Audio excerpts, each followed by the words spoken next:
அம்மா எதுக்குடா கத்துற? 1 மணி நேரமா தேடினுக்கிறேன். இந்த பீரோல என்னோட பூ போட்ட சட்டையை காணோம். பீரோலயும் சரி வாழ்க்கையிலயும் சரி நான் தேடுற விஷயம் மட்டும் கிடைக்க மாட்டேங்குது. டேய் பீரோல தான் மடிச்சு வச்சேன் பாருடா. நான் கபோர்ட்ல தேடினுக்கிறேன். நானும் பீரோல தான் தேடினுக்கிறேன்.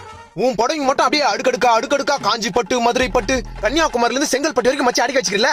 என் பூ போட்ட சட்டை மட்டும் எங்க காணோம்? இப்போ உன் சட்டையை தேடி எடுத்துட்டேன்னா நான் பட்டைய போட்டு பயணிக்கு போக சொல்றியா? சட்டையை தேடி கொடுமா ஃபர்ஸ்ட். டைம் ஆகுது.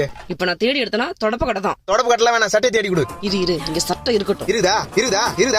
டேய் என் புடவைங்கடா. கீழே வந்தாலும் புடவை இங்க தான் இருக்குது. என் பூ போட்ட சட்டை எங்க? என்ன மூஞ்சி கருக்குதே? ஆத்திரமா வந்து தீஞ்சு வாசனை வருது. டேய் கேஸ் மேல பால் வச்சிட்டு வந்துட்டேன்டா. ஓ தீஞ்சு வாசனை அங்க தான் வருதா?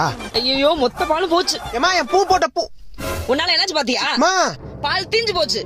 என் பூ போட்ட சட்டமா? டேய் இங்க பால் தீஞ்சு போச்சுன்ற பூ போட்ட சட்டையா? இந்த கருத்து நீ ஏன் பாத்துட்டு இருக்கற? என் பூ போட்ட சட்டையா இதாமா? பூ போட்ட சட்டை இதுதானா?